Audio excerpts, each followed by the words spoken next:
تو مولا علی کی ذات جو ہے اس دنیا میں محیط کیے ہوئے ہے اور بے مثل ذات ہے،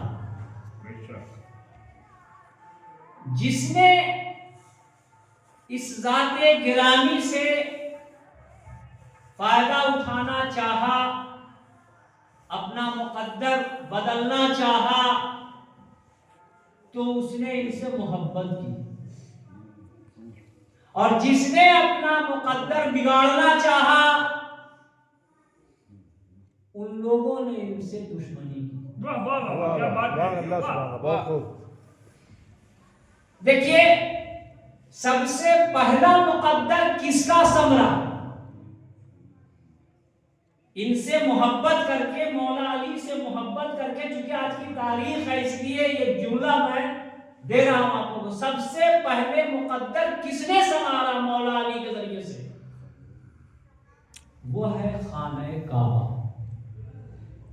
جب خانہ کعبہ کی طرف فاطمہ بنت اسد بڑھی تو فاطمہ بنت اسد کو آواز آئی خانہ کعبہ سے، آؤ فاطمہ بنت اسد، آؤ فاطمہ بنت اسد، تم میرے سے قریب آؤ۔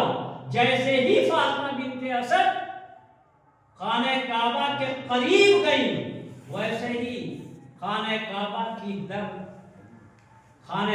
کی دیوار میں در بن گیا اور کہا کہ میرے مولا کو میرے حوالے کرو، میرے مولا کو میرے حوالے کرو۔ اب اس روز سے خانہ کعبہ کی تقدیر بدل گئی۔ مسلمانوں کا قبلہ اول بیت المقدس تھا، اور اس کے بعد مسلمانوں کا قبلہ جو بھون ہے وہ خانہ کعبہ بنا۔ اللہم صلی علی محمد۔ یہ میں نہیں کہہ رہا ہوں کہ فوراً بن گیا، لیکن بنا مولا علی کے سے محبت ہی کرنے کے بعد، مودت کرنے کے بعد۔ ایک سوال اللہم صلی علی محمد و آل محمد۔ جناب سلمان نے، جناب مقداد نے، جناب عمار یاسر نے، جناب ابو ذر غفاری نے، ان کا تو کوئی نام ہی نہیں لیتا ہے۔ تاریخ نے ان لوگوں کو بھلا دیا ہے۔ ان لوگوں نے بڑی بڑی قربانیاں دی ہیں، اور کیسی محبت کی تھی مولا کائنات سے کہ میسم کو کہا کہ اے میسم، دیکھو یہ کھجور کا پیڑ ہے، یہ کھجور کا پیڑ جب بڑا ہوگا تو اسی کھجور کے پیڑ کے اوپر تمہیں سولی دی جائے گی۔ ہم آپ کو سے تو پیڑھی کو کاٹ کے پھینک دیتے نہیں، لیکن محبت کس کو کہتے ہیں؟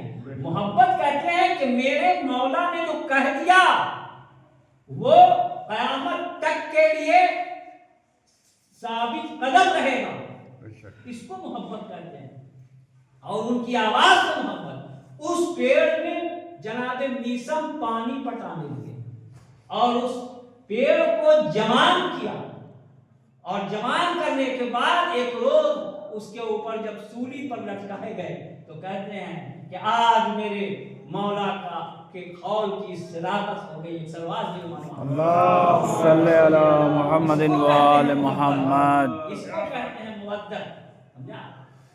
تو وقت بہت ہو چکا ہے، کیونکہ اب ہم لوگوں کو بھی روانہ ہونا ہے، اور ایک بات چیٹنگ ہو رہی تھی ہم لوگوں کے رات، تو بہت اچھی بات کہا جو میرے دل کو بھا گئی، اور کہا کہ نہیں اب ہم بھی جانے والے تھے، ہم افسر بھائی کے بیٹے کے ولیمے میں، آج نہیں، تو کہا کہ ہم لوگ مل جل کے جب ایک غریب غربت بھرے امام حسین علیہ السلام کی عزاداری جب یہاں جب کرتے ہیں تو ان کے والد کے جب اس کا ہو رہا ہے، محفل ہو رہی ہے، تو اس کو چھوڑ کے ہم دوسری جگہ پہ ہو جائیں، یہ سب سے بڑی خوشی ہے۔ صحیح بات۔ اس لیے ہم پالی جا رہے ہیں، ہم کہا کہ ہم نے بھی لکھ کے بھیجا کہ ہم نے بھی ارادہ بدل دیا اور ہم بھی پالی جا رہے ہیں۔